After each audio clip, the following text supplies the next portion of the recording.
another edition of the Pick and Dines podcast. I'm your host, per usual, Sean Tyson, here with Zoo and Peebush. How are you? Man. Oh, Sean just froze. No, it's all good. But, man, it's been a bit of a bittersweet weekend, Zoo. You know, we got the Bears lost on Sunday, had it in the palms of their hands.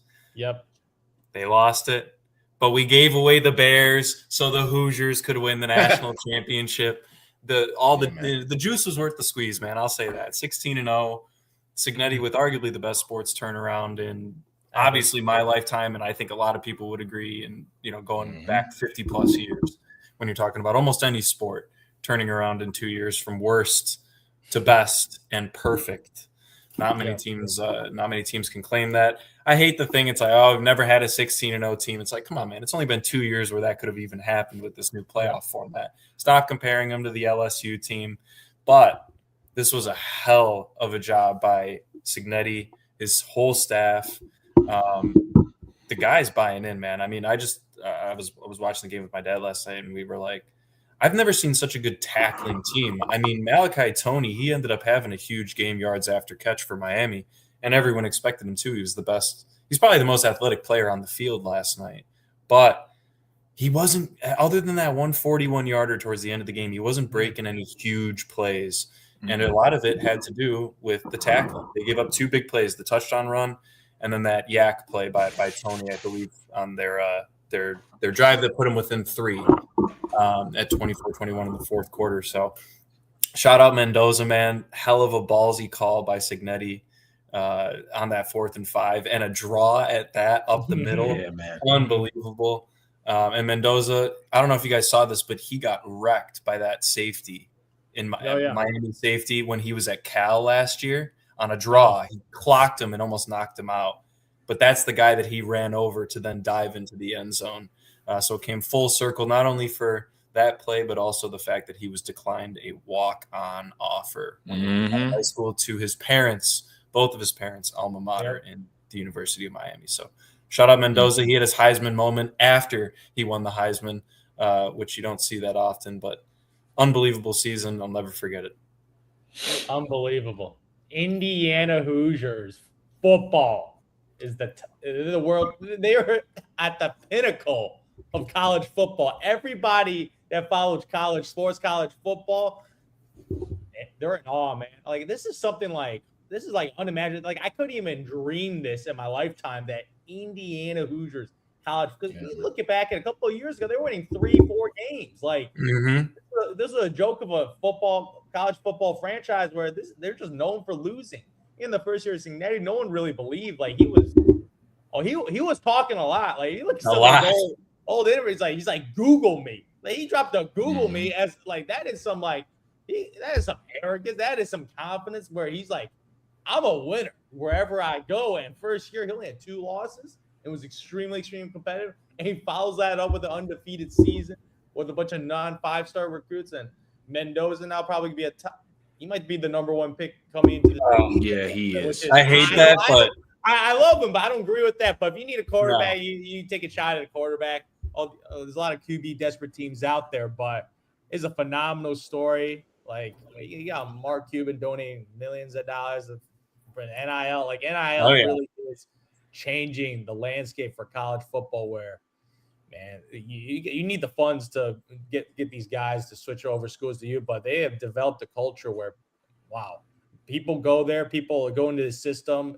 They are well coached. Signetti, this is an all-time coaching performance where he made some gutsy, like some ballsy calls on 4th down where I was like, ooh, okay, I like it, but I'm a little nervous right now because if you don't catch this 4th downs, like that might be the game because Miami was there, man. Like if you look at that. They were the best played team.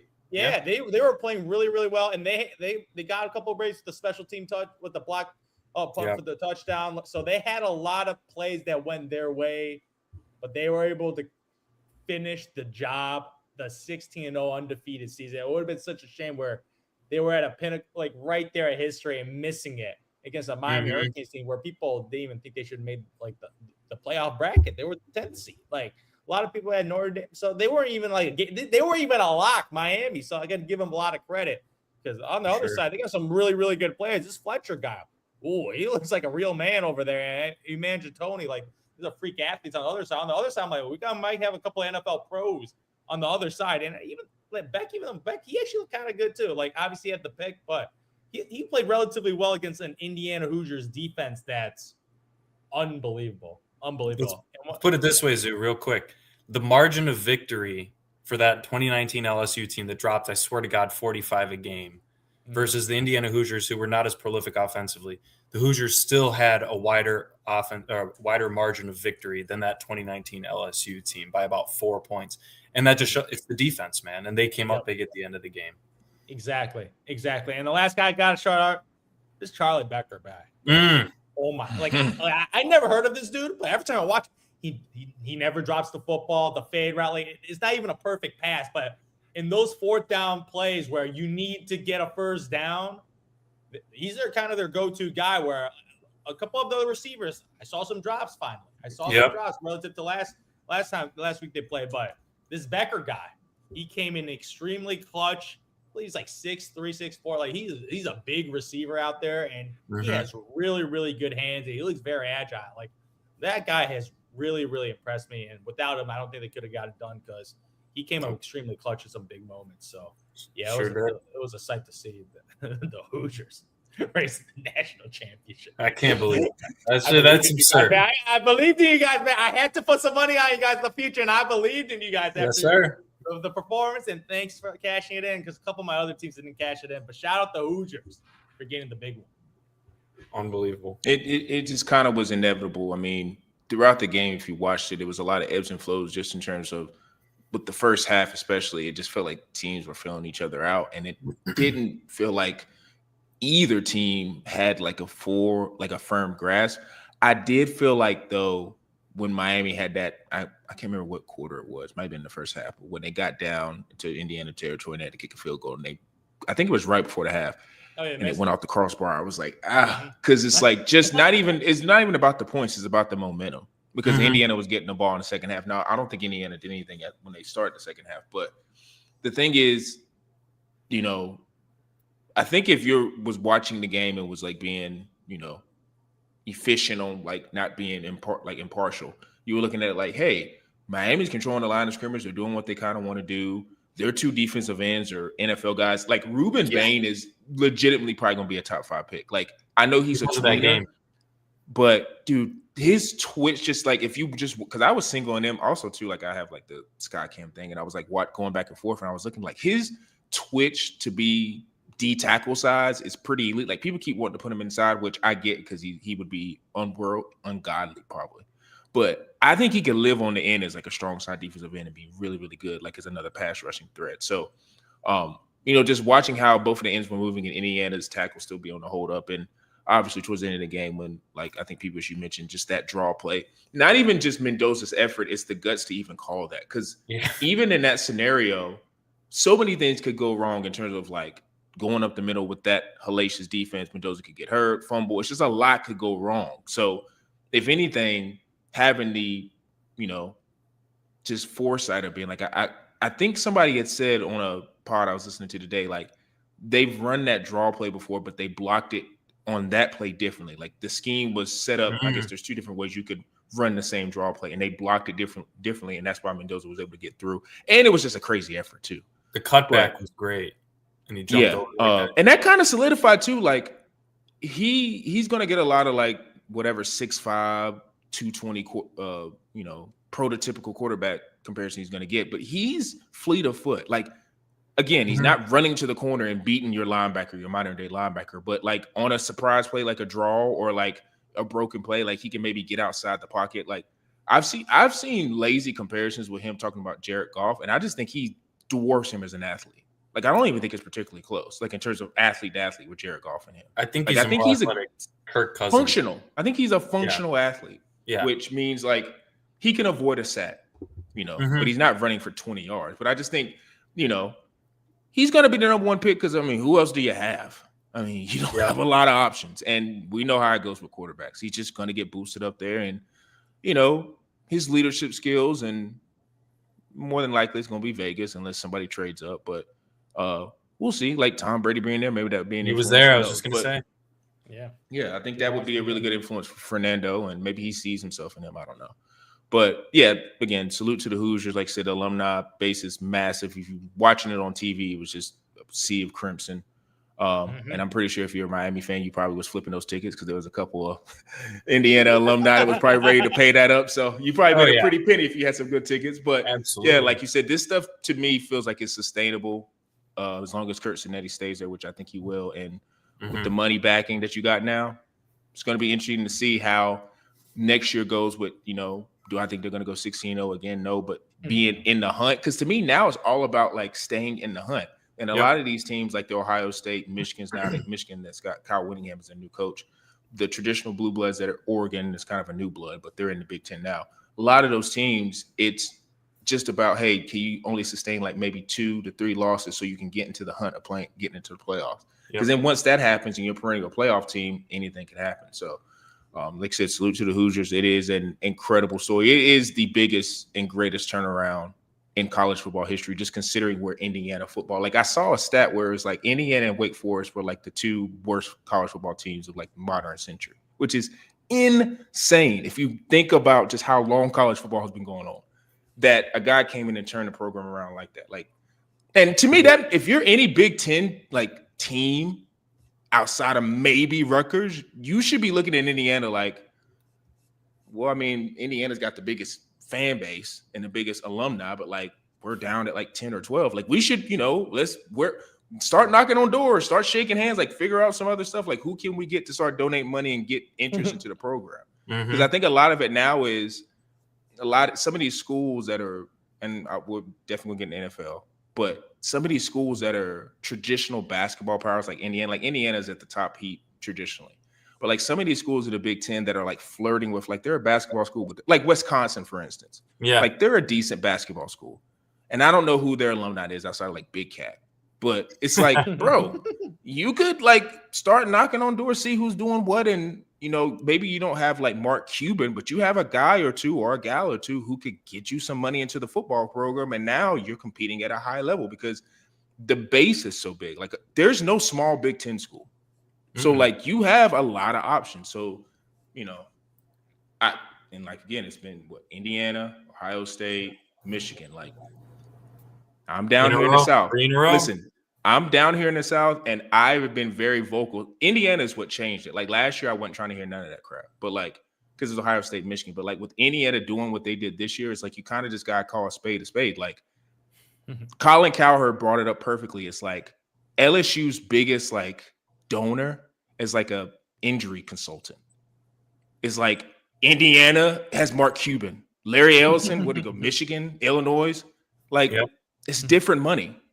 So it's like, yes, there is a migration of students from the Midwest and Northeast and Mid-Atlantic coming down South, but that takes time. Like that's taking time for it to be diverse and for the alumni base to be different. Every Big Ten school is just massive.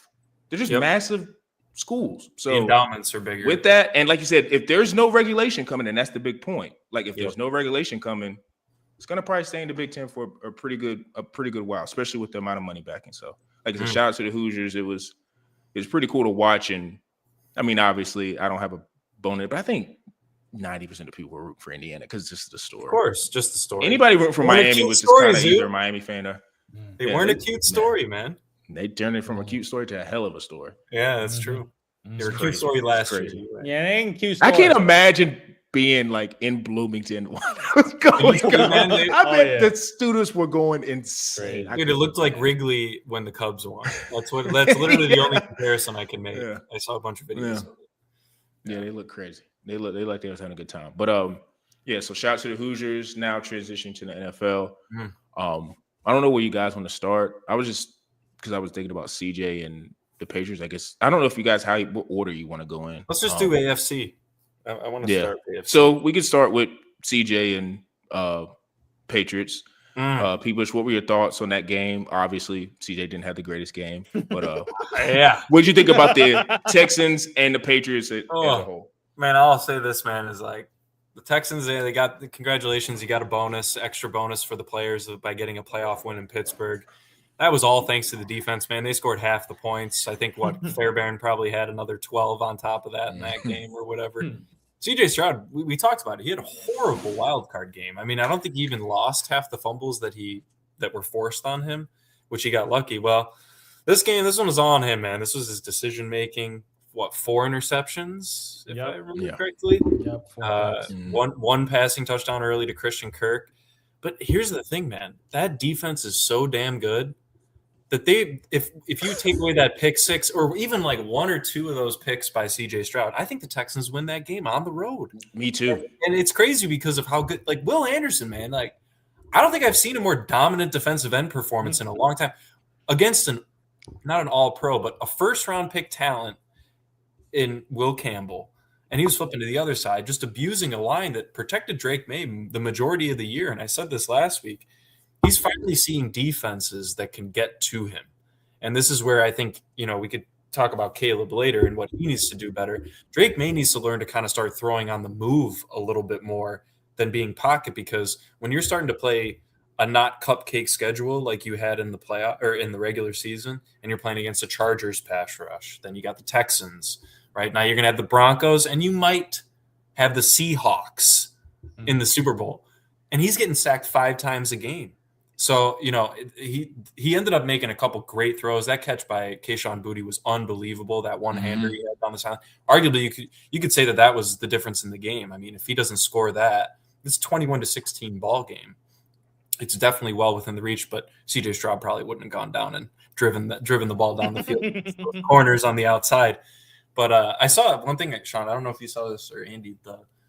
They said someone called it out like 2 years ago after Stroud's rookie season that once defenses figure out to take away the left side of the field, CJ Stroud will be done. And if you look back, most defenses have started to take away the left side of the field. He's more comfortable for some reason throwing across his body as a righty to the left side of the field in which he's facing. Maybe that's what teams have done. Maybe so he's got adjustments too. But this Patriots defense, man, they made him look like a JV athlete out there. I hate to say it, from going from such an iconic rookie year to kind of faltering last year, faltering again this year in the playoffs.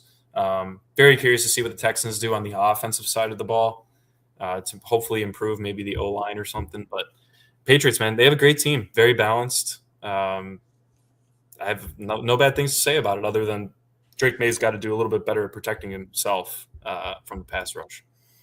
Mm-hmm.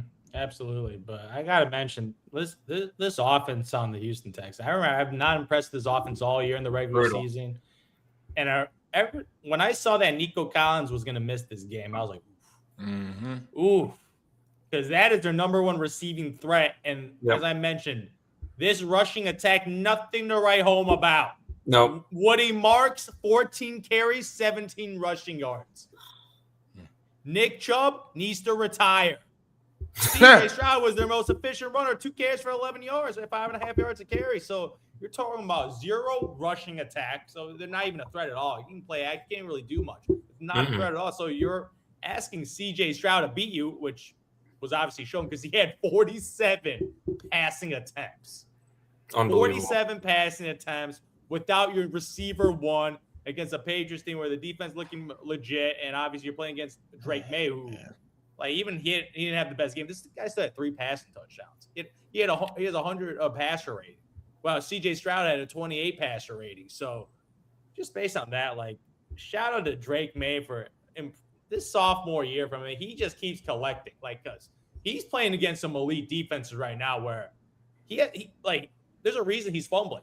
There is a reason why he's fumbling, because they keep getting to Drake May, and obviously he needs to hold the ball better. And with 4 fumbles and 2 lost fumbles, I'm like, it's not going to get easier with the Broncos right now. So you gotta worry about ball security right now. But he has faced every defensive test and he's passed.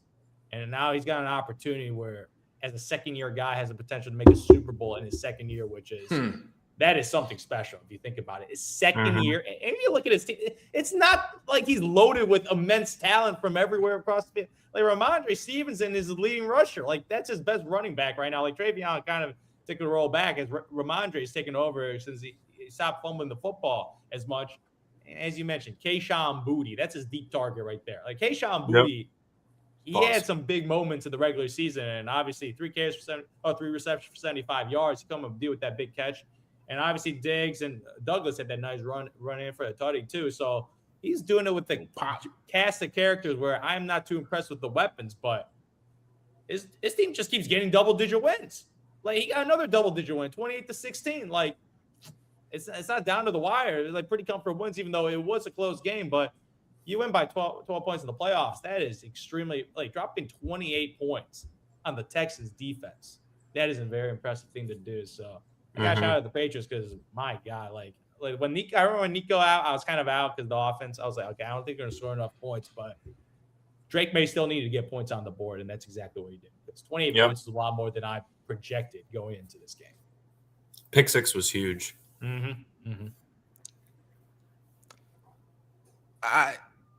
This is gonna sound like hate, but I think Drake May is like doing what he's supposed to do, but I don't think it's special because I think he's gone against two of the worst playoff quarterbacks imaginable.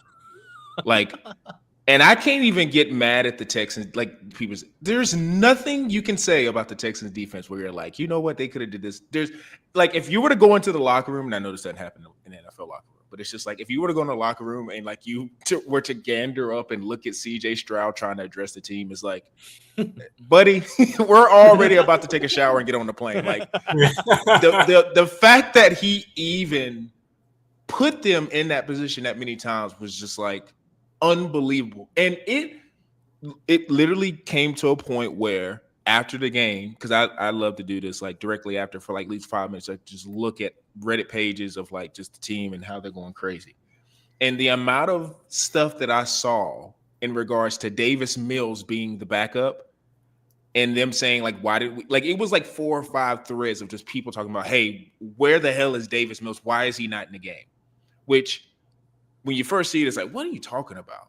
But then you start reading through the comments and seeing what people were saying is like, I kind of get their point because it's like the game was still kind of in the balance. To your point, people were just like, if you take away that pick six, that's a ball game. Like that's a real legitimate ball game. And if you just, like I said, the field goal kicker was on point. You just have a couple of drives where you get in the field goal range. Like now all of a sudden you're putting game pressure on the Patriots. Like I think the Patriots was looking at this like, thank you, CJ Stroud. Not only are you giving us the ball, like we have no pressure to like go out here and actually try to keep scoring.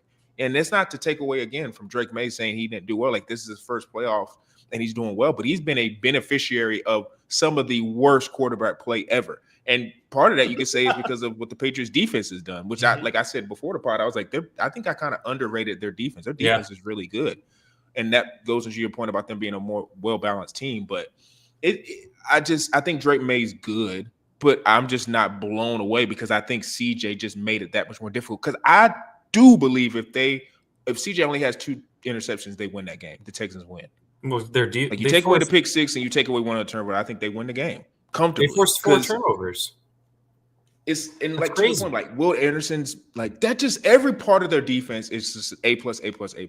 Yep. So the fact that CJ Stroud has regressed to this point where it might be some theory to he can't read the one side of the field or he can only read one side of the field. There might be something to it because it's kind of hard to explain. I know Nico was out, but you still got decent weapons like Christian Kirk and Jaden Higgins, I think, made a catch or two. Schultz got hurt too. And you did, he got hurt early. He had that huge gain at the beginning of the game, so maybe that was part of it. But you would maybe have more grace for him if he didn't play like how he played in Pittsburgh. It's just he didn't turn it over as much. So yeah, I think there's probably going to be. I think they're going to probably pick up his 5th-year option. There's probably going to be an open quarterback competition. If I'm D'Amico, that has to be something I'm going to think about. Not think about it, something that I'm going to have to do because I got to get somewhere. I got to get to a point where all of these guys that we got, because I don't even know all the contracts over there, but that defense is not going to be sustained for the next 4 or 5 years. Like you may have another year with this defense, maybe 2. So you kind of need to strike while the iron's hot and figure out how you can make this into at least an AFC Championship team, possibly Super Bowl. Because like I said, with CJ, he just, and now that I'm talking it out, I just do not know why they didn't go to Davis Mills after the 3rd. Like 4 interceptions when the game was that close. I can understand if it was like they were up, Patriots up like 35, 38, whatever. The game was still within reach. Now I know the logic of it is if David Mills brings us back, like we can't. Okay, well, I'm sorry, CJ, you don't get to play no more. Like if Davis Mills brings you back in that game, you're benched, and we just ride it. We'll figure it out, and nobody's gonna. And I don't think anybody would look at D'Amico Ryans and be like, "Why don't you go back to CJ?" If they were to lose the AFC Championship game, they would not look at D'Amico Ryans like, "Why didn't you start CJ?" They'd be like, "No, bro, threw 3 interceptions. Davis Mills brought us back. He deserves to get the start." But like, I guess when you take a quarterback as high as they did with 2nd overall, you just that's what I think with the quarterback thing that I don't understand as a fan, because I don't understand as a fan, but I see why the coach doesn't do it, because it's about confidence with the quarterback. It's like if you take CJ out, it's probably not just him getting benched in the playoff game. He can't come back as a starter. It's over. Which I don't truly believe, but I think that's how coaches think. Like if I were to take CJ out now, how is he going to lead us in the next season to the playoffs? Like I think that's how coaches think. So it's not. I be thinking, at least in my head, I be thinking like, just take him out. He'll be fine. He'll bounce back next year. It's like, I guess the quarterback's confidence doesn't work that way. Some quarterbacks can handle it. Some quarterbacks, and maybe your quarterbacks. Like I don't know which quarterback could handle being benched in a playoff game, and then next season they're just a starter and they'll be good. I don't know how many quarterbacks can handle that. I don't think there's a lot. I can't remember many. Carson Wentz never bounced back, and that wasn't even his own issue. He got injured and lost to Nick Foles. Yeah, injury's different. But my point is he never bounced back mentally from that. Sure, the injury too, but it is crazy what a benching can do.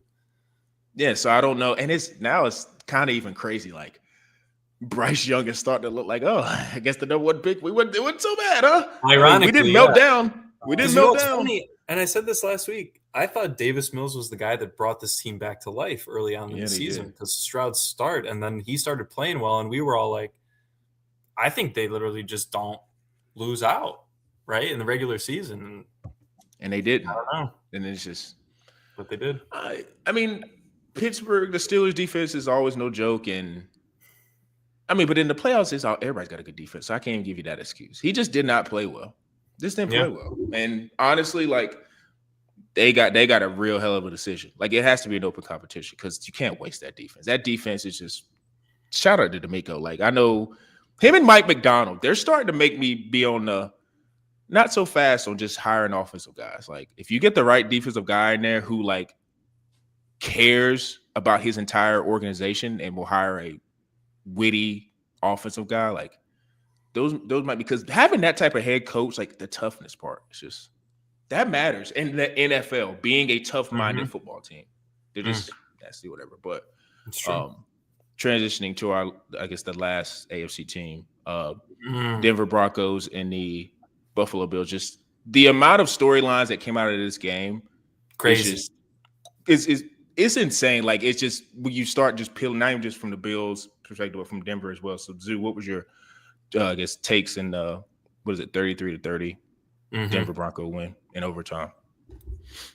This was a classic, like football classic game, man. Like, but I thought Superman was gonna beat Bo Nix. That's what I thought. Because I remember watching this game first half, even though they were down, I was like, yeah, they're fine. But after that Josh Allen turnover, that fumble, I was like, ooh, that is not a way to end a half. I'm like, even after that, I still believed. And when they went down and scored a touchdown, I'm like, Bills money, like, give it to me right now, man. Give me the plus 200. Are you kidding me? Give me Josh Allen in this type of game, because I saw him. Like, he had those eyes, and he was throwing some dimes, and they were moving the ball relatively well against this defense, where Bo Nix really struggled in the third quarter, especially. Even third and the early fourth quarter, he wasn't really doing much after a phenomenal first half when his team had 20 points. So I was like, okay, this is going to be a close game. This is going to go down the wire. Going to go to 1 to 2 possessions. Bo Nix is probably going to get a possession. Josh Allen's going to get one. And I think Josh Allen's going to just get a touchdown, because he is playing desperate football right now. And I think he can overcome those turnovers. Because if you look at the number of turnovers that Mr. Josh Allen had, 2 interceptions, even though one, I don't really blame him. Like one of the picks, I don't really blame him. Like the defense made a play. Cooks could have snatched it and made the catch at the end of the game. Yeah, it was a tough grab, but the balls were in his hand, and he could have made a play. And Josh Allen had 2 fumble loss, and one was just an atrocious fumble, just unacceptable. He was just running around with like the ball like shaking. I'm like, what are you doing, man? Hold the football when you run the football, especially at the end of a quarter. Like, you cannot end the half like that and giving them pretty much 3 points, because that's pretty much what happened. Giving them 3 points, and he had 3 fumbles. He's lucky he only lost 2 of those fumbles right now. So if you like the amount of turnovers, like that he put his defense in a really bad situation, That's the thing. He put his defense in a lot of tough situations Yeah. with turnovers. And I know the score says 33 points of the Broncos. I thought Buffalo Bills' situational defense played relatively well. Especially second half.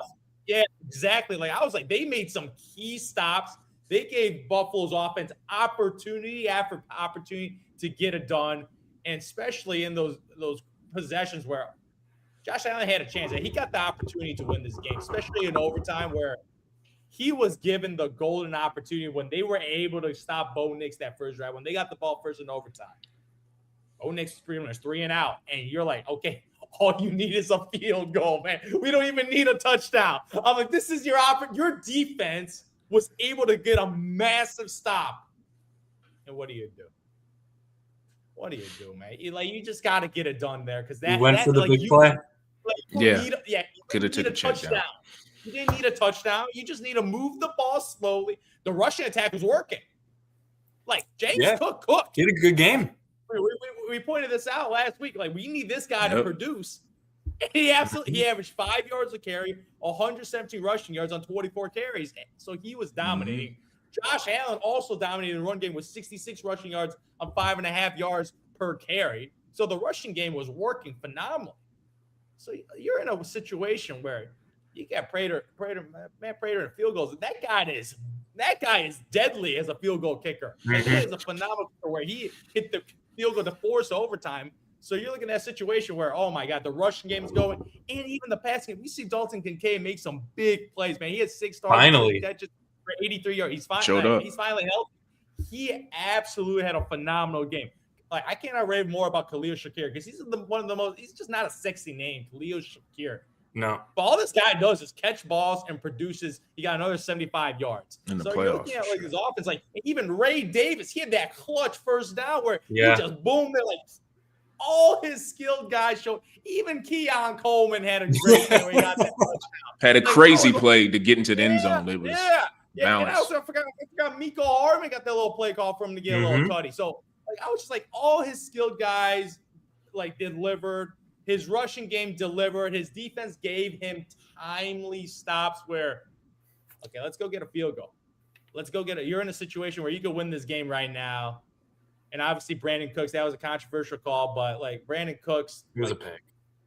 It was a pick, but he had the hands on the ball. If he catches that, we'll be moving on to next week because they would knock down that field goal. But they were in a situation where it shouldn't have gone that close, and his defense made the stops. And Bo Nix did they make that throw, that unbelievable throw to Marvin. He did make some throws. That was a beautiful throw. Bo Nix made some throws. I was watching that because it was first down.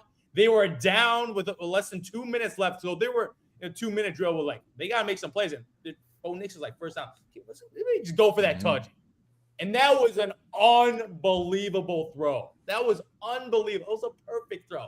Even after I wasn't too worried, but because I knew Josh Allen would be able to get a field goal to tie it. But that throw was a ballsy throw, and hell of a catch too. Yeah, hell of a catch by him. And even Bo Nix, I gotta give it to him. He does he might be a young player, but in these clutch situations, he made some timely throws. I'm like, oh, that's a really beautiful pass.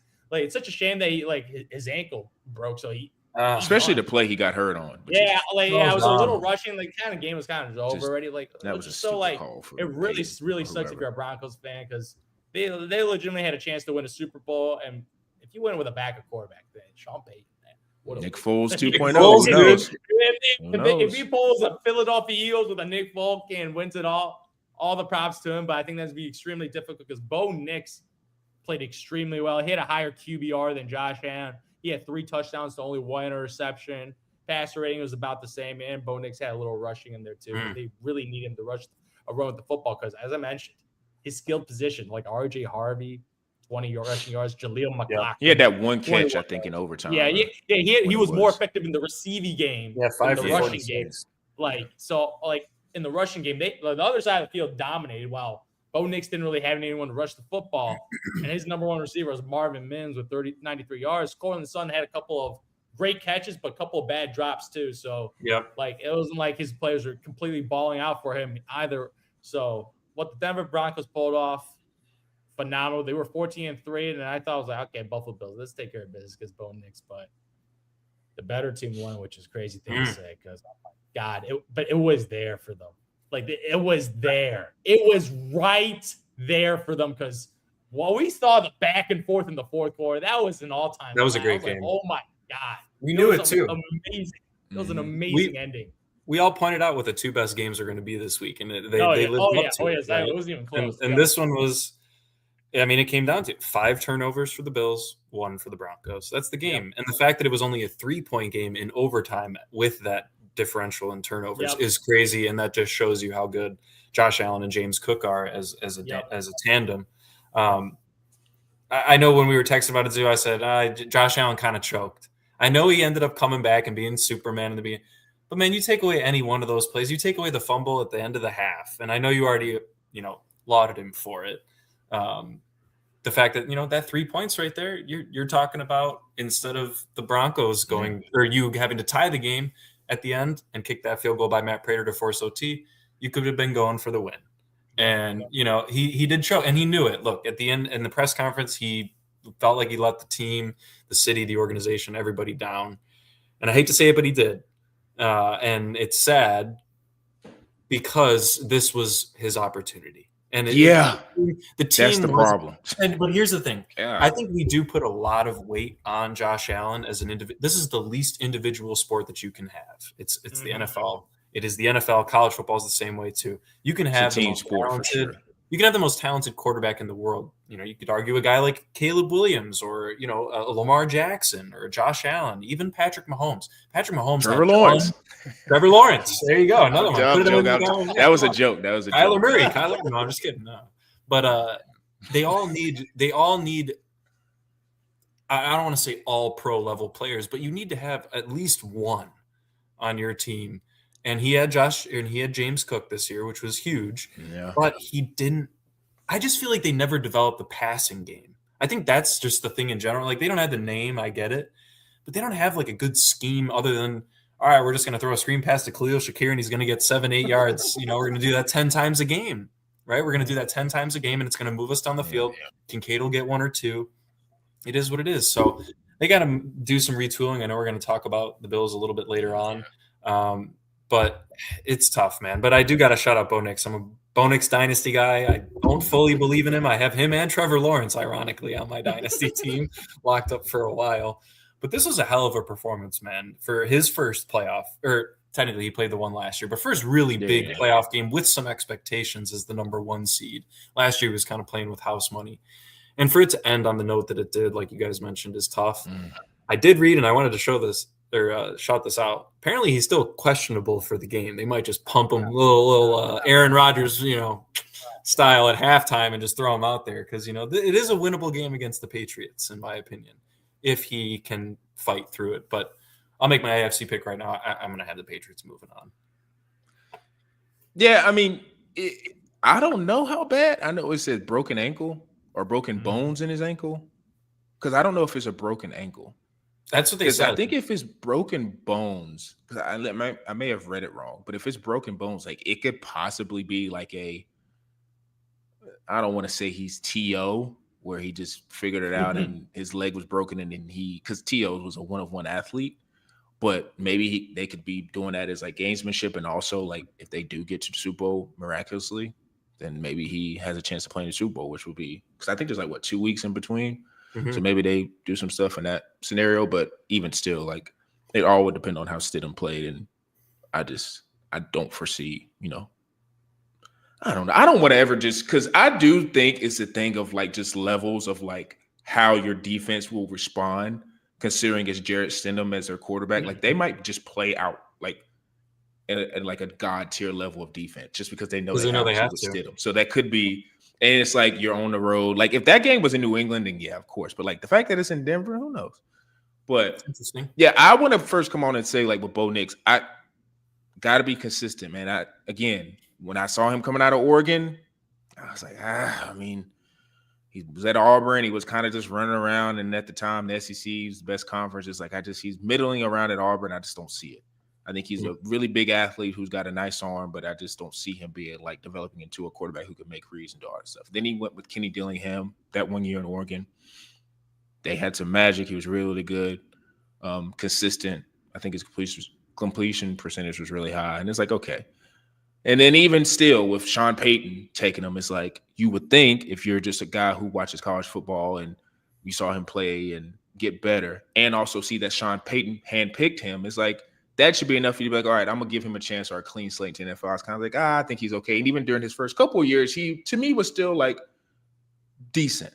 But again, like you're going against Josh Allen. That's an all-time quarterback. He stared the guy right down the barrel. Was like, I'm going to play just as good as you. He made clutch throws. It does suck that he got hurt because I think this could have been more so of a, like, everybody's talking about Drake May, Caleb Williams. This is before, teams lost. But it's like everybody's talking about these. Nobody was talking about Bo Nix at all. Nope. So it's just like the fact that this could have been now his moment of like, hey, like, I'm here now too. And then it's also a proving point for Sean Payton. Like, I'm just not a Drew Brees merchant. Like, look what I'm doing with, True. Bo Nix. Like, that even puts him in like the lore. Because I don't even think Sean Payton gets respected as just like this. I think he gets respected as an offensive mind, but not like an all-time coach. And I think if he were to, even in this situation, if he were just to get them to the Super Bowl, it's just like he goes high up on the ranks because it speaks to how great his ability to give the defense in Denver the autonomy to be what they are. And I don't think he always had a really good defense in New Orleans, but I think he respects that side of the ball to where you would think Bo Nix would have more playmakers. And I guess RJ Harvey is still young and Cortland Sutton is good. But Bo Nix showed me something. It showed me like, okay, got to be malleable with these quarterbacks. And sometimes just because, he was at Auburn not doing well and had that 1 year wonder at Oregon, maybe it speaks more to like the mentality. Like to be a quarterback in the NFL, you got to be mentally tough. And I think his journey in college, he had to be mentally tough. So that matters. But again, the story is about Josh Allen. It's just like, bro, like if anybody had a magic carpet ride to the Super Bowl, it's Josh Allen, regardless of how much talent he doesn't have on his team. Yep. Like the top quarterbacks were injured. Like everybody, and this is where, and I'm glad you brought it up. I don't know if you just brought it up or people did about, I think it was you people about the press conference. Yep. When Josh Allen, obviously the emotion, like he's upset that he lost. But what I respect the most about Josh Allen is that he did not put the blame on anybody else but himself. Yeah. He went up there, teary-eyed, frustrated, pissed off, felt like he let Buffalo down. He said he did not play well in his base. He didn't say it's my fault, but he's like, I was the one responsible. Yeah. Why can't his fan base and fans do that? Everybody online is literally every 5 to 10 seconds making an excuse for Josh Allen. It's so effing annoying. It makes me not want to root for Josh Allen. I do not understand it. I don't. It is so – every other quarterback, it don't matter. High tier, low tier of playoff winning quarterbacks and the highest tiers of players. It don't matter. Everybody has – when they lose in the playoffs, they get not eviscerated, but they get – they get told like, okay, this person should play better. Yeah. When it comes to Josh, his fan base is like just, and it's not just Buffalo fans. I get Buffalo. But like just the standard NFL fan. Yeah. Like Chase Daniel pissed me the hell off when I saw his tweet about, he's like, forget the 4 turnovers. He should be more upset about the 2 throws he missed to win. Like, bro. Yeah. I don't care who you are, bro. If you have 4 turnovers in the game, you lost the game for your team. And Josh admitted that. So it'd be different if Josh went on the podium and was like I mean, James Cook had 1 fumble here, like Keon, like he would could have said, Keon Coleman could have made it. Like he didn't do that. Josh, anytime I've ever seen Josh in those positions when he's lost, even to Mahomes when he was losing, he's always lost with grace, and he always talks about I could have played better. His fans, it's just like, and it's not even just his fans, it's the freaking media. I do not understand the obsession with protecting Josh Allen. Yeah. Lamar gets killed when he turns the ball over in the playoffs. Jalen Hurts coming off a Super Bowl. People are talking about, should he be the starter next year for them? Is he good enough to play for them? Sean. Jalen Hurts has been to 2 Super Bowls and then the Super Bowl MVP. Josh, all due respect to Josh, hasn't sniffed a Super Bowl. Mm-hmm. He gets this pass, and I get it. 2 things can be true. You can be the greatest player in the NFL. 2 things that's fact. Nobody's disputing that. You can also say he choked. There's nothing wrong with saying that. Nobody's saying he's a bad. I want to say choked. 4 turnovers is a choke. I'm sorry, bro. That's a choke. It's not a choke. He's not a choke artist in the playoffs. He choked in that game. Played well. I was saying 4 turnovers, Zoo. No, choke is when you're mentally is the reason where you were just like you're not in mentally. Like Well, let CJ me Stroud. CJ Yeah. Stroud choked. I Yeah. think his point is like he had all these. When I watched turnovers. the game, I didn't see a guy cracking under the pressure. I've seen a guy make mistakes. He fought back. But cracking Yeah, he fought under back. pressure. Well, okay, choke is maybe I the would wrong not say the word terminology. choke. I would no, because we seen choke job. We seen James Harden. That's a choke job when mentally like what Yes. happened. Like he's Very you different. see him actively like passively. James Harden's been to a final at least, though. Yeah, okay. Okay, let's not cross sports. He's been to finals. I mean, hell. Riding the fence. Stop it. Oh, he We had seen KD. James Harden. We seen Joel. He Embiid did, choke and Russell when Westbrook. mentally like what's Yeah. going on? Like I don't even recognize. Choke is the wrong word to say. I would say. recognize Josh Allen. He just made turnovers where I'm like, oh, that's bad.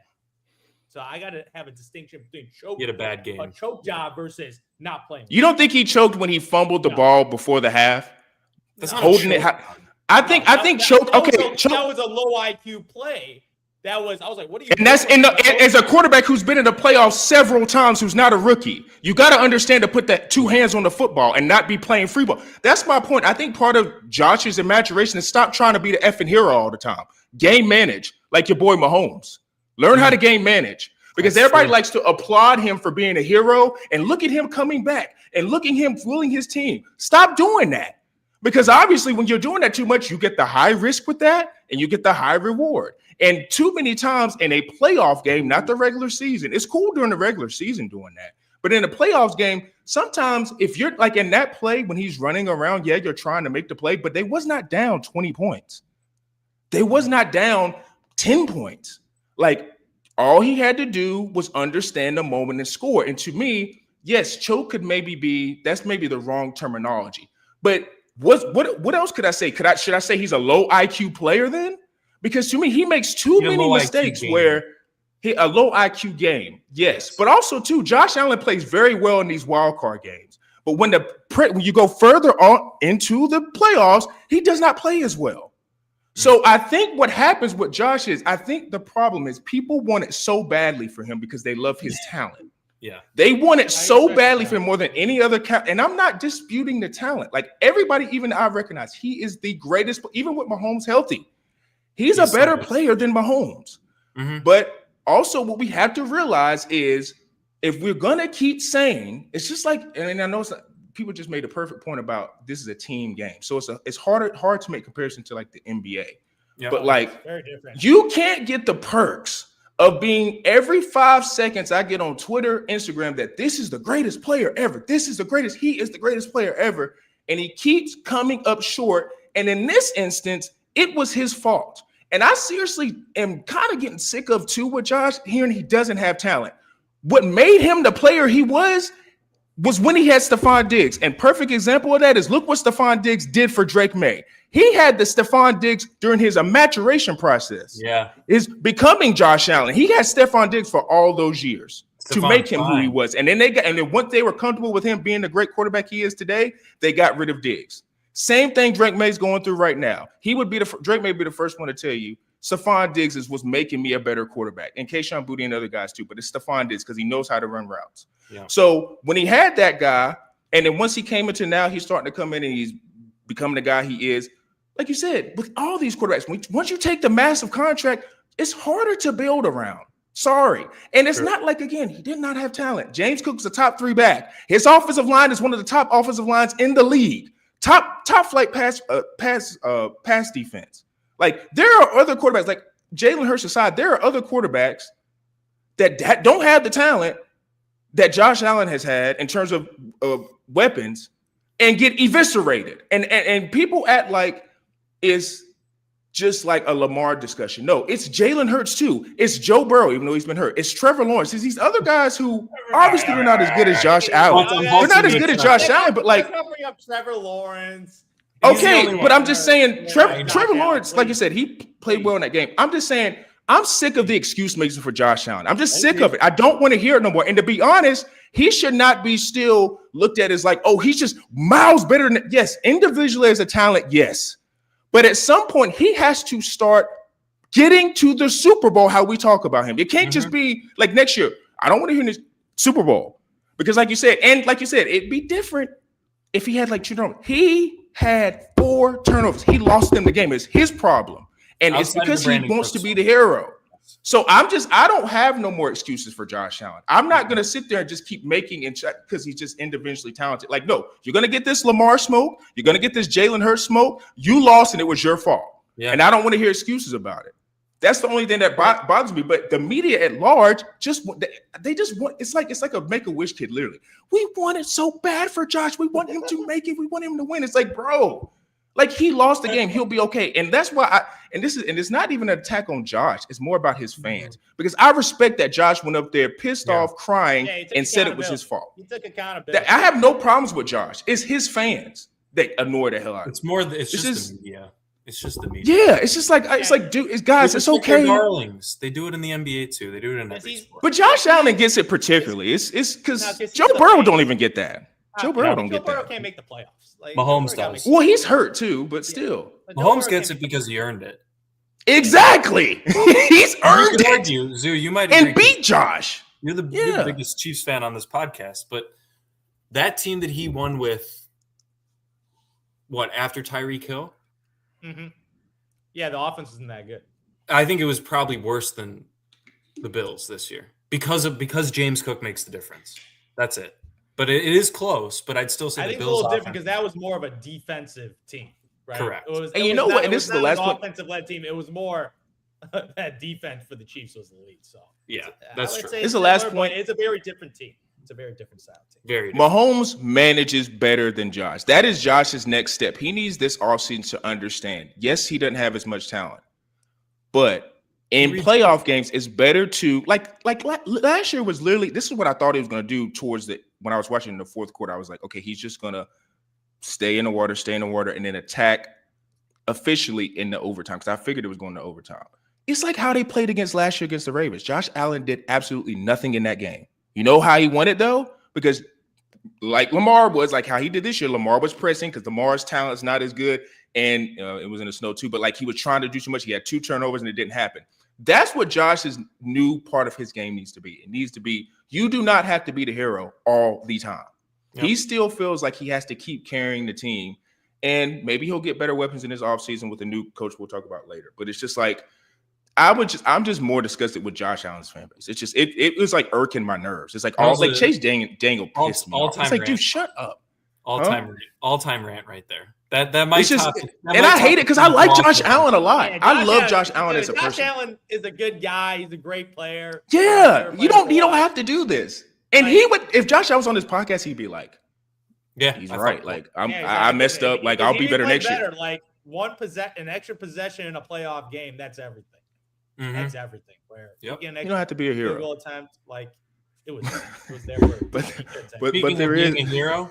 I'm about to say. Can we please talk about my Bears and Rams now, man? Oh. All right. Go ahead. I hope you don't do the. I'm not gonna let it go too long. Don't worry. But I got a couple things, man. That throw by Caleb, I can't believe he topped the throw that he made against the Packers the next week. I think that throw was way better. The Packers throw? No, the Rams throw? Oh, yeah. But you could also argue that there's a little bit more luck involved with that throw. A little bit more luck. The DB played horrible defense on that. Absolutely horrible defense. I mean, Cole Kmet should not be that open. Let's be completely honest, all right? The throw he made to Rome, he had to put it where it was, right? He kind of just lofted up. The athleticism, of course, absolutely. Flat-footed pretty much, no push-off whatsoever, and he chucks it 45, 50 yards. Unbelievable. Yep. Sean, you might be muted, but the thing about that game that really pissed me off was that the whole season it was, the Bears defense, man. They're only good at takeaways. They can't do anything. Dennis Allen destroyed Sean McVay in that game. You want to know Puka Nakua's line, Zoo? 5 for 55. The other game that he had that was like damn near, I think it might have been against the Texans. I'm not kidding you. Devontae Adams had that one big catch. Do you remember any other catch that Devontae made in that game? No. Very limited. Kyron Williams was really the reason they were winning. And in that game, he had a great game, and he still only averaged 4 yards a carry. He didn't even hit the 5, not even close to the 5-yard line. There we go. He was right over 4. So to be fair, though, I think the weather was a huge factor. The weather was I knew that. I think that was a major reason why it was more of a defensive battle relative to an offensive Agreed. flash from both sides because the weather conditions were not easy to play. Agreed. But Stafford missed a lot of throws, man. He missed a lot of throws, and there were some drops. He doesn't like the cold weather. He doesn't like the cold weather. You're right. So I think if you compare QBRs, not passer rating, I think people had a better game. I know he made the picks, the 3 picks. I know that. One of them I don't put on him. That 4th down one, it was just I hated them going for it on that one. Whatever. The thing that, and you want to talk about fan bases, Sean? I'm part of the fan base. I know all about what everyone's talking about. And there's 2 storylines that I absolutely hate. The people that said we shouldn't have kicked a field goal because if we got in the idea that we're only going to kick it on 4th downs, we wouldn't have won the game because look at how many great plays happened on 4th down. Okay, that's fine. But in your first drive in a playoff game and you are at home, you need to let the defense know that we might not score every single red zone drive as a touchdown, but we will take points and we will put pressure on you. They had to kick that field goal at the first drive of the game when they were about the very first drive. The very first drive, Rome should have caught that ball and he dropped. I don't know if I'm not mad at that. I don't like that. I don't like starting. It's like momentum. I think that's a momentum play. I think it is, but here's the thing: you're also getting the ball at half. I mean, there were a lot of things going their way that, like, you just steal 3 points. It's a weather game. I'm sorry, Mavis made a great kick at the end of the game, but put the pressure on the indoor kicker to also have to kick field goals because, I think what it came down to was Ben Johnson didn't think that Dennis Allen was going to have that defense as ready as he did, and maybe that's why he went for it, and I understand that. But you're talking about, to Zoo's point, a defensive battle game. 3 points is a key difference, and he did it again a second time. Obviously, there were good plays that came out of it. But I don't like the fact that, you shouldn't you got to go all the time or you got to kick the field goal all the time. Nah, there should be instances where you're not just looking at analytics and saying, let's just get points on the board. So I thought Ben Johnson called an absolutely mid game. This might have been his worst called game. And sure, you could talk about the inclement weather. But I'm sorry, man, how many 4th downs did they give it to DeAndre Swift and Kyle Monungai at a yard and a half against the best rushing defense in the league? I know they've had a faltering the last few weeks, but in a bad weather situation, that defense is going to have an advantage. And I'm sorry, but the Bears also had to move their best interior lineman to the outside because our star rookie tackle tore his patella tendon. So you just completely ruined the interior line there, going to the left side. And what did he do? He just went right. Exactly what every defense would expect when you move your all-pro left guard to left tackle. Come on, man. You got to know that. And all the 4th downs that they got, it was in Caleb Williams' hands, man, because he can run the ball if he has to. We saw him break a huge one and a couple other first downs on scramble plays. So, look, Ben Johnson, I'm sure he wants to have a couple of those play calls back. I thought he relied way too much on the running backs. As much as I said they're a rushing team, this was the best rush defense in the league, and I think you got to respect that. And the second thing is the DJ Moore hate. I understand it. I do think he will get traded in the offseason, not because of this, but it's a culmination of a few things. But that play was not entirely on him. I hate Ben Johnson's play call on that. They played hero ball. The scheme that he ran had 0 short outlets there. Absolutely 0. Caleb was not. Yeah, downfield. Yeah. You could argue, he threw the ball and he could have seen the secondary, but then DJ Moore did pull up on the route. He did not cut across and cut back towards the ball. He stayed up, so the safety was able to get underneath him. But Caleb shouldn't have thrown that ball because he was going for the home run shot that was going to get the crowd going. Yeah. I'm sorry, man. That's an experienced play, I feel like. It's that exactly what it is. And I said this to everybody that was talking to me about it. He needs to take this moment like Michael Jordan did against the bad boy Pistons. Take it as fuel, man. Take it as fuel, learn from it, and come back, improve a few things. He already talked about what he needs to work on. I respect that. He also, I thought, similarly to Josh Allen, was very respectable at the podium, put some of it on himself, said what he needed to improve on and be better at. And that's all I can ask for out of my quarterback. So great season, and we're ahead of schedule. But, man, it was so close that we were almost in opportunity. It's a golden opportunity this year, man. Because these moments are not guaranteed. No. And when I was watching that game, I'm like, you're a possession away from being in the NFC Championship game and beating the Rams when this is a legit team. The favorite. They were the favorite for a reason. They should be. Obviously, they have an elite coach and elite quarterback, and they were in that game. It was a possession or 2 away. So, I'm not gonna lie, that game was it was a back and forth battle. Obviously, after the first half, 10-10, I was like, okay, 0-0 right now. Let's see what they can do. Third quarter, donut. So it just defensive bad. Nothing. No one really could get anything going. You mentioned Stafford not having a game. Like, he had less than 50% completion percentage. Like, for him, that's rare. Yeah, especially Stafford, who's having an all-time season. He's having less than 50% completion percentage with a QBR of 31 with 0 passing touchdowns. 0 passing touchdowns. Like, the only guy who got going, as I mentioned, was Kyron Williams, because I guess it's more game script with the weather and stuff. So the rushing attack, it was more effective in this type of inclement weather. But like, he threw 42 times, didn't he? Yeah, he scored. Yeah, both him and Caleb threw 42 times. So they were trying. They were airing out, but just not much going on. And one thing I gotta say about Caleb is, like, he's a young quarterback, so you're gonna expect the volatility. His high moments are the highest I've seen from any quarterback, because that throw was one of the greatest throws I've ever seen in football history. He ran back 10 yards backwards on a 4th down. And 25.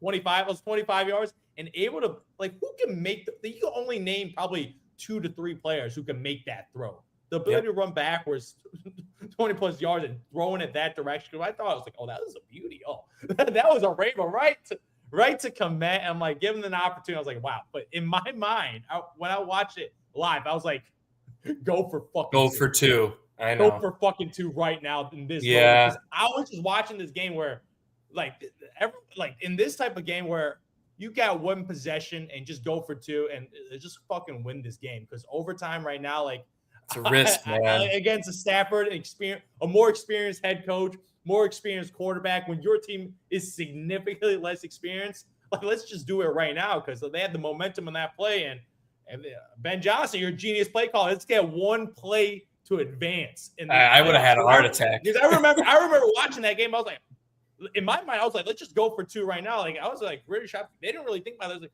extra point. Let's get this game to overtime right now. I'm like, I don't want to go to overtime against this Rams team, because I think they made the stop though. Yeah, and they made the 3 and out. They made the stop, but I was in the moment. I'm like, I still thought the Rams were the better football team. Oh, for sure. Just watching the game, and it took one of the greatest plays I've ever seen in Bears history to force an overtime. But in that moment, I was like, okay, let's go for 2 right now, and let me run a play for Colston Loveland, because he was hurt. He was hurt. I don't know if you saw that, but he got hurt. That's why Komet was the one that caught that ball. He got a concussion. He got hurt. Okay. Yeah, he had a concussion. Got it. So I'm still in that situation, even though it was at home and all the pressure. Let's get one throw to decide this game right now. If you tell me you get one throw to decide a playoff game is against the LA Rams advance, I'm taking it every time, because I'm like, man, teams are injured. Like, I would have went for it, but obviously Ben Johnson made the call of playing it in overtime. But they had their opportunities in OT, and they got real close to field goal range. That's the thing. Very close. Yeah, they were 15, 20 yards away, I believe, from being in a good field goal range. Mr. Santos. He's been locked in too. He's a very good kicker.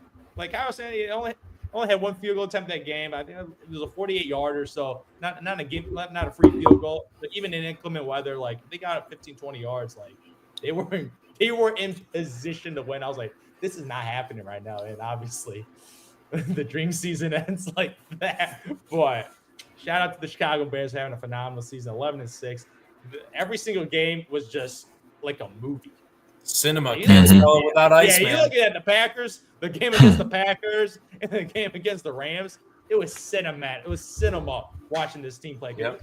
Like I mentioned, this was like the Indiana Pacers, the NBA last year, where it was just every game went down to the wire, and every moment they had an opportunity to make a play to keep the game going, they kept making it. Yep. But they needed that one more throw to get that first down. He got greedy. Yeah. Inexperienced, man. Yeah. I don't know. I don't know. Like, you're letting a little more on DJ Moore, but I don't like DJ Moore. Some of his attitude and his. I agree. Something about DJ Moore, just like this guy, just. But even if it was Luther Burden on that route, and let's say he ran it a little bit better, I still think he overthrew that ball for sure. Mm-hmm. Way too aggressive. I think DJ Moore could have been played defender where he knocked the ball away from interception. Like, sure. I'm just like, I don't want to see a lack of effort on a game that could decide your season. Like, for me, effort, you can live with the results, but if you don't give full effort as a receiver in that position, That's unacceptable for me. I just think he didn't 100% effort. I don't think he saw the ball. I don't think he expected the ball because I know you should it. always expect it. You got it. You in that moment. This is not the first quarter of game 1 of the regular season. We're talking about the playoffs, man. I agree, but at the same Everything time, matters. in that situation, are you going for the 30-yard play? Are you really going in the inclement weather? Wouldn't, we were just but they went for the play. So if you're a receiver, you gotta put in the effort. I know, but I just think it's a mix of the three. It's the bad play call, Caleb getting too aggressive, and DJ Moore not living up to how they weren't on the same page with what they were going for, and that's on both of them. That's on Caleb. He's got to say, "Hey, man, I'm going to try and hit this in if you're open crossing the field," and he did. So tough loss, man. But the Rams were the better team. They got outplayed. They got outplayed in that game, and the Bears had plenty of opportunities. It's also like Matt Stafford, like I said when he played against the Panthers, like fourth quarter Matt. In this case, it was overtime Matt. Like that throw to Devontae, maybe two quarterbacks in the league can make that throw. Because you look at it, if they don't make that throw, like I think that was going into third down, maybe. Like it could have got dicey.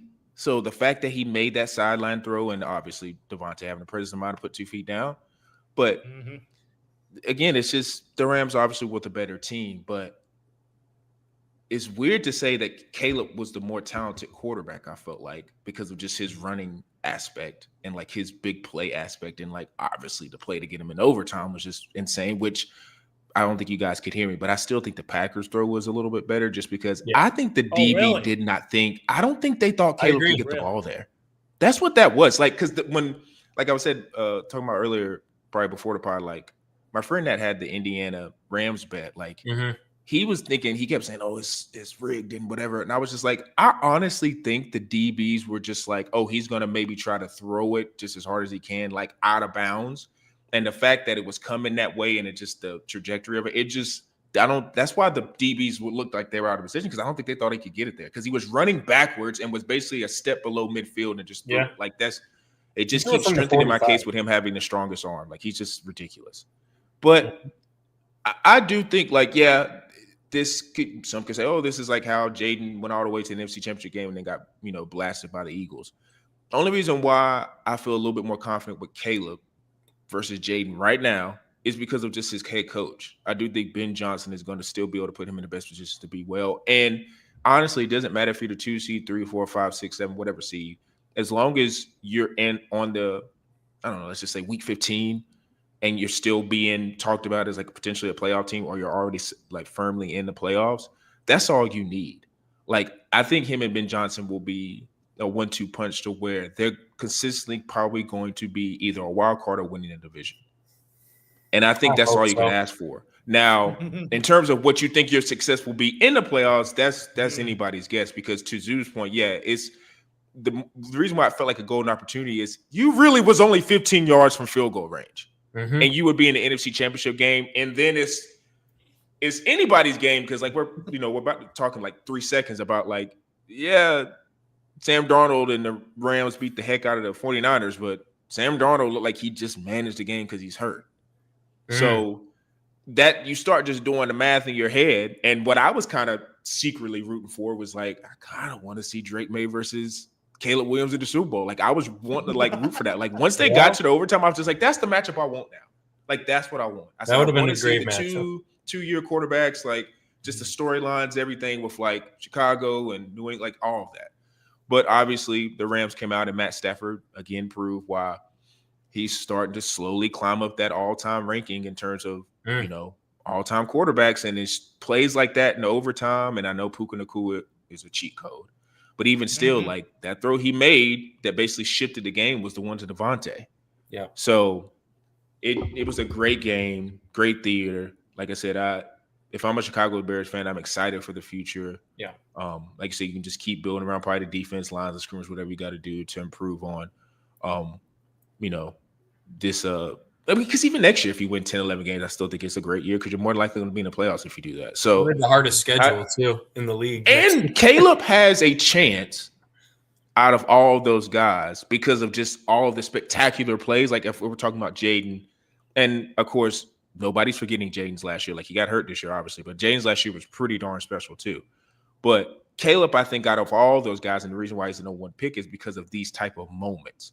Like Drake May and Jaden Daniels may have some similar moments, but in terms of wow, like holy crap, he just did that type plays, Caleb has that potential. So that starts putting you into if he can continually stack on years of like being a prolific passer and low INT and high touchdown and decent rushing stats, that could put him in a like best player of the like how we talk about Josh Allen. Josh Allen is still one of one, but like in terms of like he's one of the better quarterbacks in the league because he just makes plays. That is a thing. Like some could say that pass he threw in the corner of the zone was luck. Some could say that pass he threw against the Packers was just like the Packers were lackadaisical.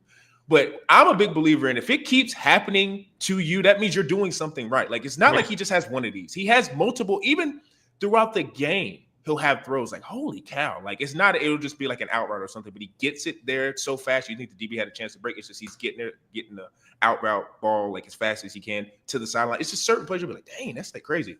And that's what Caleb brings. So that is, if I'm a Bears fan, I'm excited about because, again, it's his first start and it's a chance to build on it. And the coach is good. That's the thing. Like, the reason why Jaden makes me nervous because who are they about to hire? Exactly. Like his offensive coordinator, not as a head coach. Like, we don't know yet. So, and then Drake May you got Vrabel. So that's also, if you're a New England fan, regardless of what happens, you got those two. So those are things that you can pinpoint because sometimes this happens with quarterbacks and their head coach is just a guy that's got his hands in his pocket walking around just like saying, let's go, guys, like that type of head coach. Like, he's got an offensive guru. So that's exciting. But, I'll just quickly with the Rams and Seahawks, I really do feel like the Rams could take this. The only thing that gives me hesitation is, again, I know it was the 49ers and they were beat to hell. But if you just I watched the highlights. I didn't watch the game. Seattle is different at home, bro. Like, that crowd is insane. And I know the Rams have been there a million times. But, like, it just looks crazy. And I know they're going to be juiced up because they're looking at this, like, division team. On one hand, you are nervous, but it's like we played them before, so we know what to look at.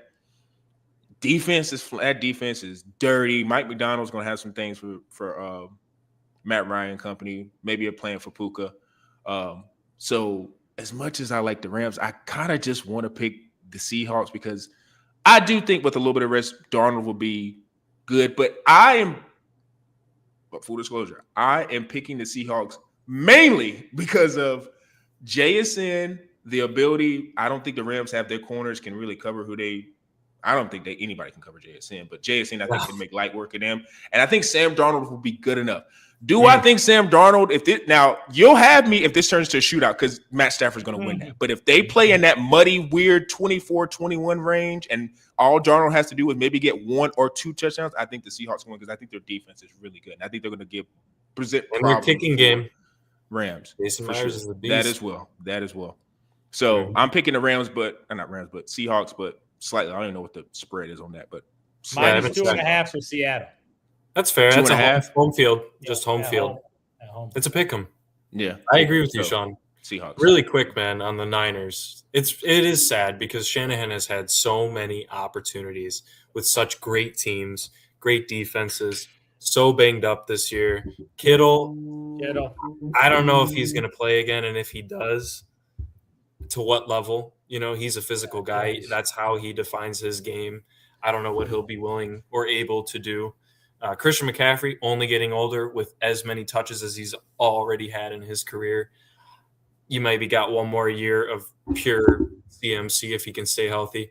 And you paid Brock Purdy, man. So this team is a little bit in that rebuild mode.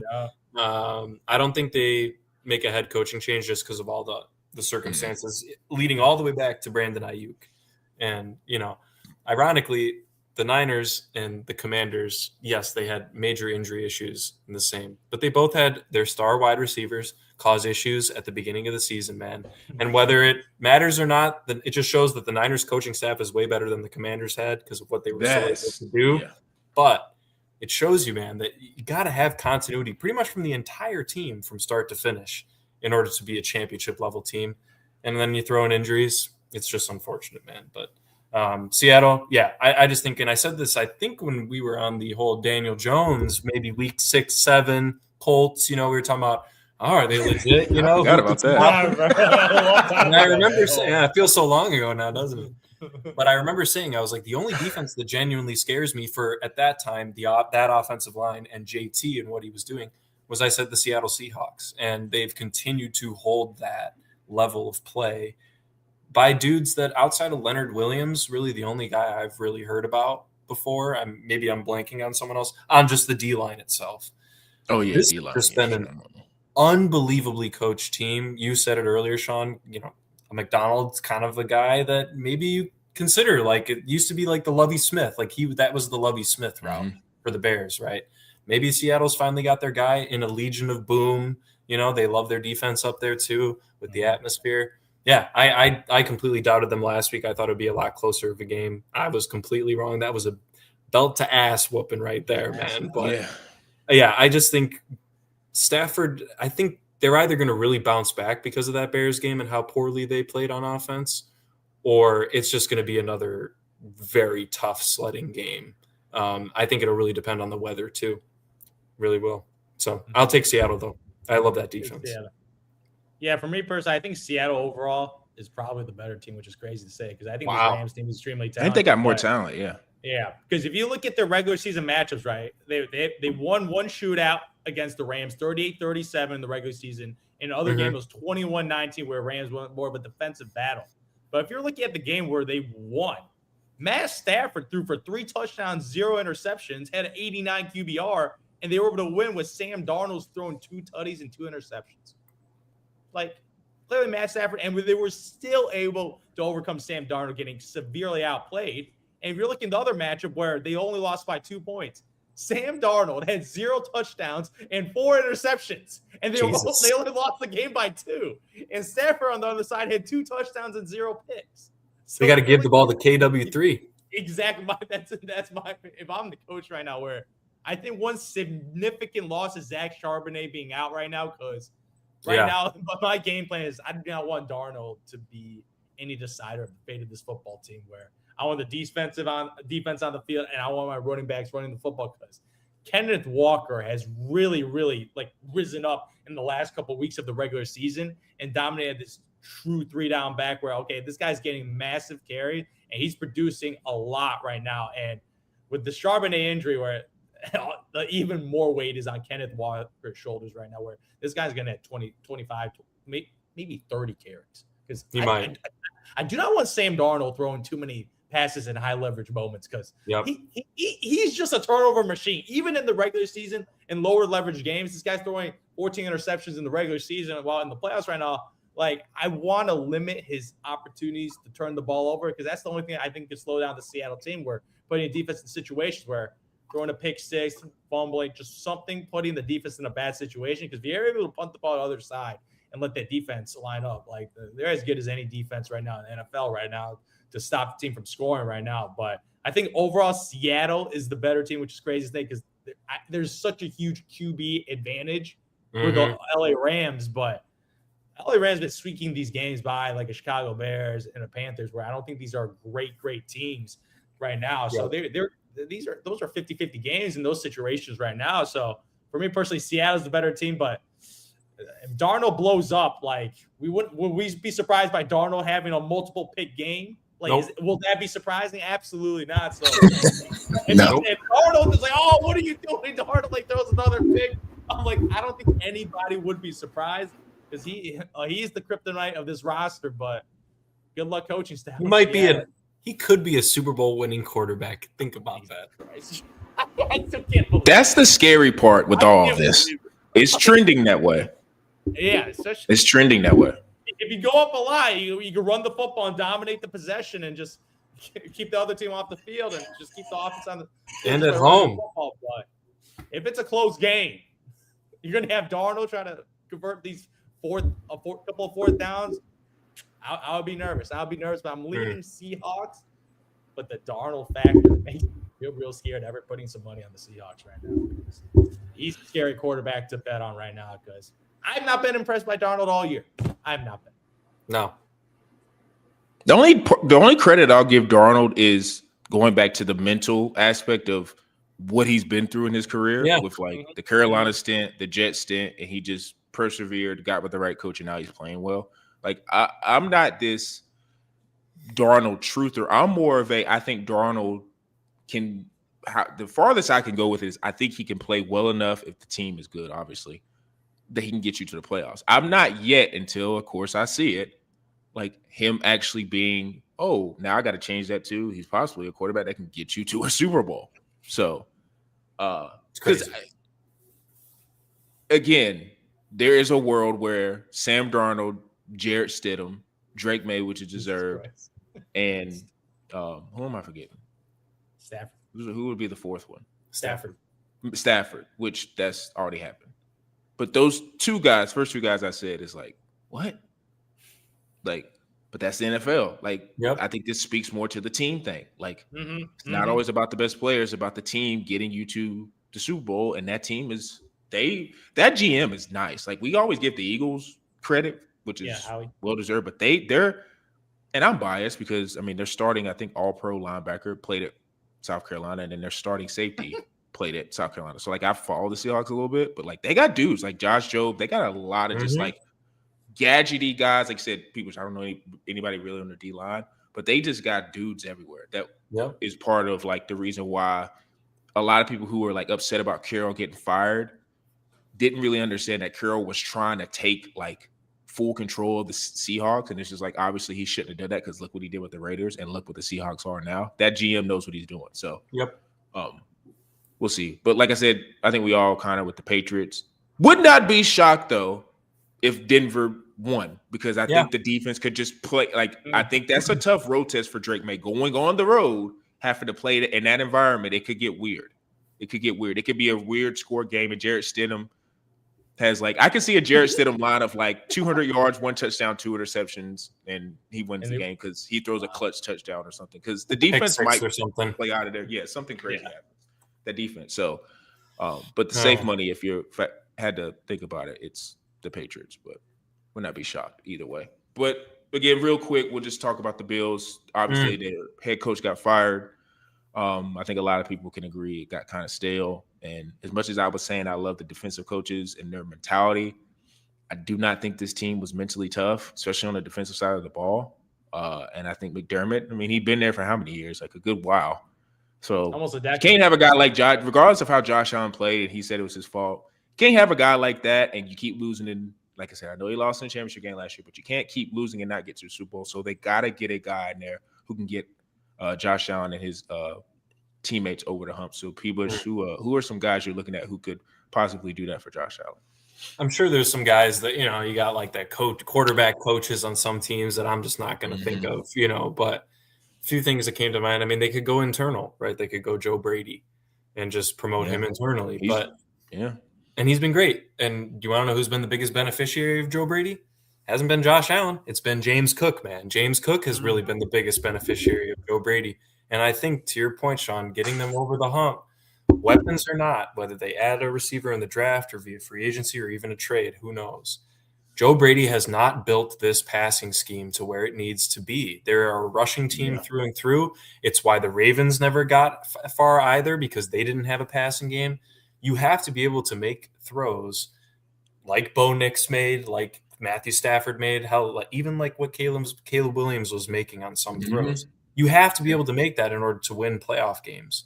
We saw Jordan Love do it against the Dallas Cowboys, making some big throws a couple years ago too. It is what it is, and Josh Allen can make big throws, but I just feel like the scheme isn't there. It's so bland. It's super vanilla. Maybe it's because of personnel. Maybe it isn't. So I feel like they might be hesitant.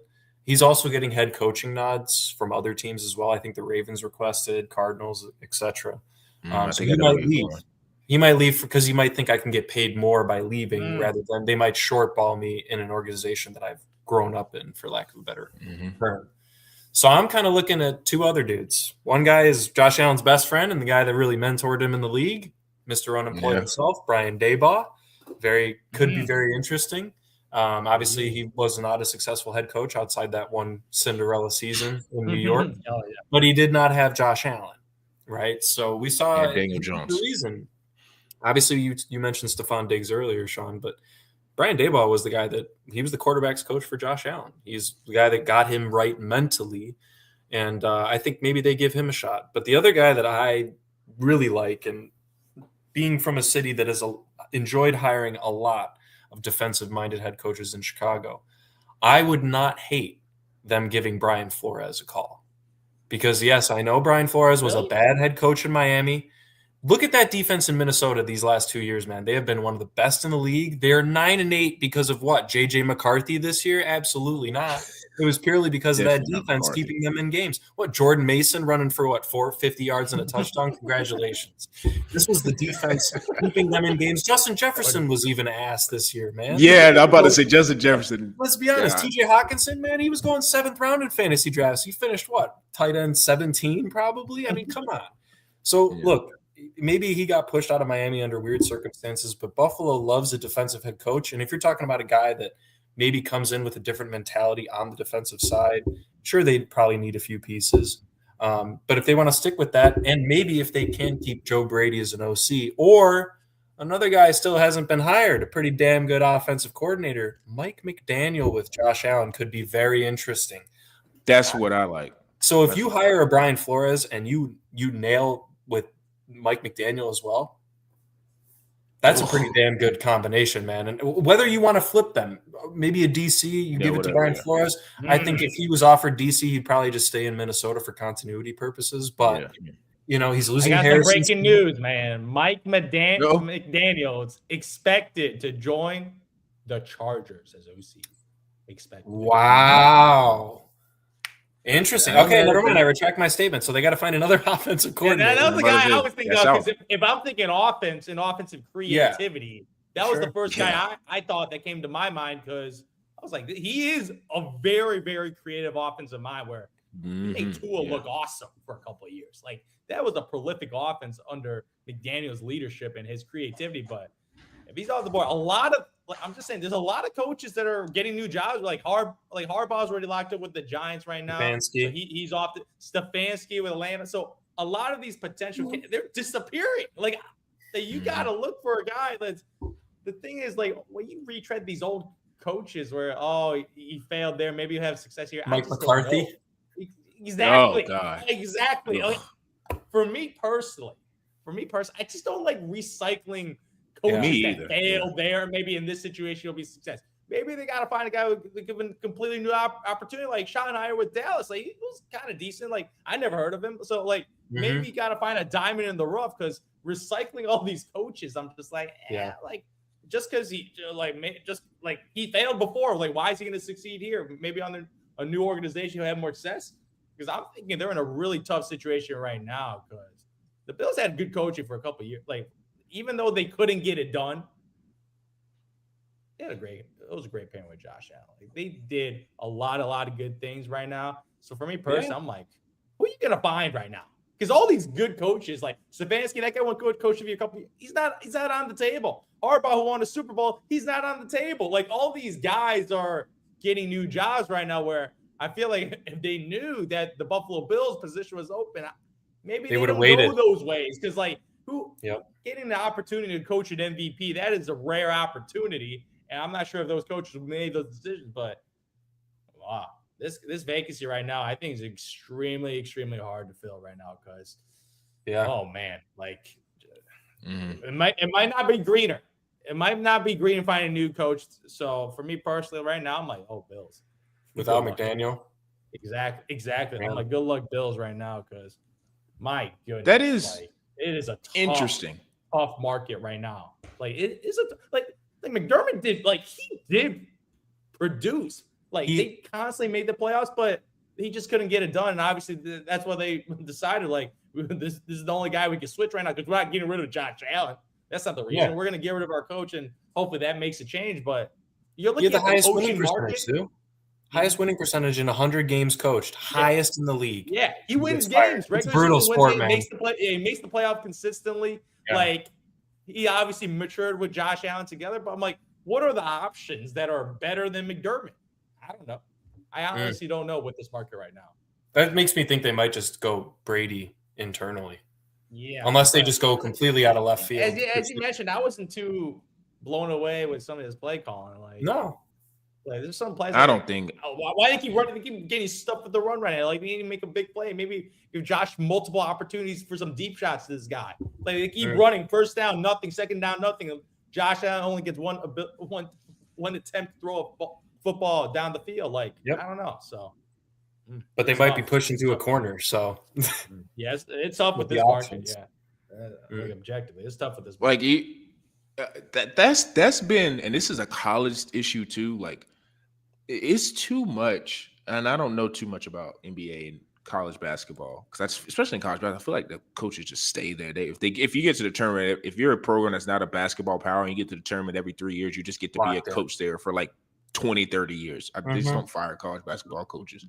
But it's the same thing in college, man. Like, all of these guys, especially guys that come off like the Nick Saban tree, they go to one place and they usually start fast and then they kind of go idle and then they have one more big year and then they just down after that. Yep. And it just feels like there's no diversity in terms of hiring a bright mind that's either on the offensive or defensive side of the ball. And to your point, Zoo, like, I don't know now, because I think if Harbaugh got released from the Ravens today, I don't think he takes the Giants job. I think he goes to Buffalo.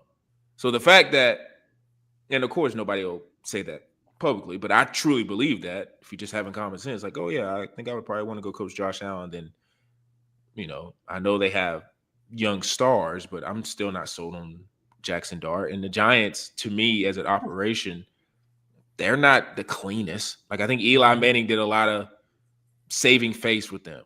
Like, for sure. They just don't seem like any of the New York franchises. Like, I know the Giants is the bigger brand, but like both New York franchises are not like, I think, greatly run. The Jets are pretty bad. They're like bottom league, but like the Giants ain't like top 10. So they have Lawrence Taylor, and then they got the 2 Eli wins over Tom Brady. I mean, that'll hold you for 30 years. And in New York, that kind of gets a little bit pushed up higher because it's New York. If they were doing that in Cleveland, I mean, they wouldn't be looked at as like this lure of a franchise. I don't know. In Cleveland, that might be like, maybe crap, man. Maybe that's a bad example. Like, I don't know, a middling team like maybe Minnesota or something. But anyways, I agree. I don't know who you would look at and be like, okay, one, because you have Josh Allen, this is a slam dunk hire. So if you hire this guy, it's going to be a seamless fit. So to your point, Zoo, about like, hey, look at some new guys, you could do that. But you got to also remember, like, if you do that, it is a very, very big chance that it could not work out. And, of course, I don't ever see a situation where, let's just say they hired a hotshot OC from whoever, and he's a little bit younger, and he's got creative designs and stuff like that. Like, he's a Mike McDaniel project. And he comes in, and he goes in, and he just wets the bed. And maybe they miss the playoffs next year because he's just doing too much, even with Josh Allen. I don't think there's ever a day where Josh Allen's like, because they don't do this in the NFL. Like, usually if you're a star quarterback for a team, you're just like, you're there forever. But it's like Josh Allen could be like, what are you guys doing? Like, first off, if I'm Josh Allen, I'm more upset that, okay, you fired Sean McDermott, cool. Why is the GM still here? Like, the GM hasn't proven anything. I agree. They haven't proven anything. He had beef. Him and McDermott had beef, apparently. Oh, really? And, well, if they had beef, I'm on McDermott's side because, like, dude, who have you put on this team? Like I said last year or this year, no Pro Bowlers. Like, they drafted all that defensive line talent. Their defensive front seven didn't look the greatest. Like I said, their pass defense looked great, but like their front seven, and like I said, maybe it's just they're a year or two too early, and those guys will be better next year because they've been in the league for a while. But like, I didn't see any difference makers on that front line. And like I said, we've talked about receiver. Like, receiver hasn't been the greatest. Now, some could argue, like, you drafted Keon Coleman. Look, he's maybe a high-end wide receiver too. Like, he's not a one. He's Quentin Johnson. So, so it's like, you didn't do well at that. So you did well with the James Cook pick, but it's always a chance, like, going with a younger route. Like thinking I was like maybe Bieniemy because he has experience with star players. But I heard he was getting offensive coordinator job back in Kansas City. And it's something about him. I don't know. Like, it's been a lot of things of like, they don't want to hire him as a head coach. So I don't know what that is. Could be a lot of underlying things that this podcast may not need to talk about, but it's just like, I don't know what other options you have.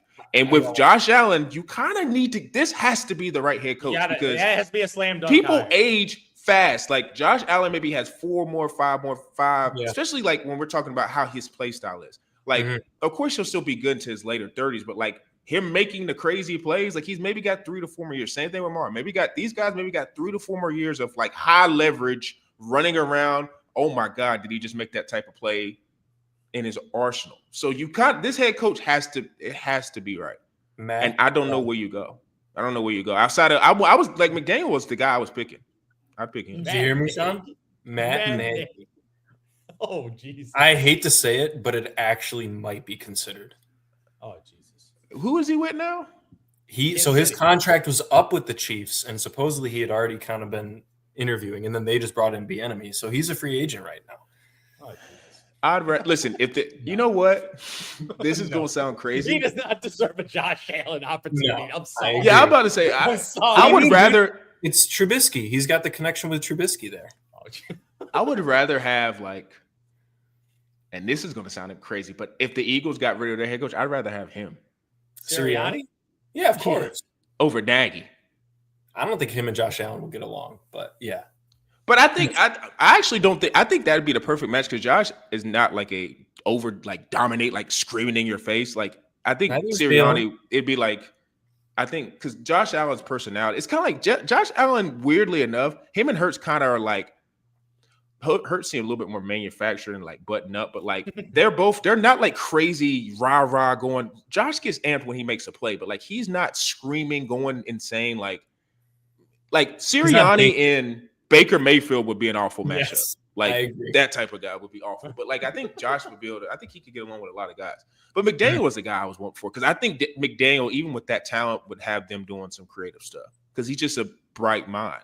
I don't know, man. But now, if the Packers got weird and just fired LaFleur because they're just pissed and he gets pissed off at Gutekunst, the GM or whatever his name is, president. They just lost their really good D coordinator. I don't know, but this is making me really consider Justin Herbert in fantasy next year. That could be very interesting. Oh yeah, with McDaniel there. Like I'm out on Herbert in the playoffs. McDaniel but with the Harbaugh is nice. That's a nice combination right there. That is a very good combination. That's exactly what I'm saying. The Bills needed. And then saw what he did with Tyreek. Lad can maybe get a little bit of. I know he's not Tyreek type of athlete, but just, Quentin Johnston, 1,500 yards incoming. I can feel it. Amari Hampton, but Amari and Hampton, yeah. I think he could be a breakout for sure. Remember, people forget Mostert had 21 with him. The Bills better figure it out. Like I said, you get. I don't want to recycle head coaches, but it's taking a chance getting an up and comer because that would be the doomsday. Like you hire this up and coming guy, and y'all go like 8-8 or 8-1. It's like what the? It's like what do we do? Then if I'm Josh Allen, like okay, get me the hell up out of here. I know we're getting a nice stadium, but y'all go have Trubisky open it up. I'm out. And this is before we go. You know what's crazy? If Josh Allen would be like, I'm out of here, like just screw the Bills, I'm out. Like this operation's cooked. He is like the quintessential Pittsburgh Steelers quarterback. Like I think he embodies everything of a Pittsburgh Steelers quarterback. God. Literally, from like toughness, like all of it. Just he would be like the. Now he'd go to the Browns and bring them a Super Bowl. He wouldn't win with Buffalo, but he would bring the Browns. And listen, shout out to my boy Jeff. I wouldn't wish that on anybody, man. No, not the Browns, bro. Can't do that damn. But we're down to the Final Four. We will soon be getting our Super Bowl matchups, and hopefully you guys are tuned in. Like you said, football for college football, anyways, is over.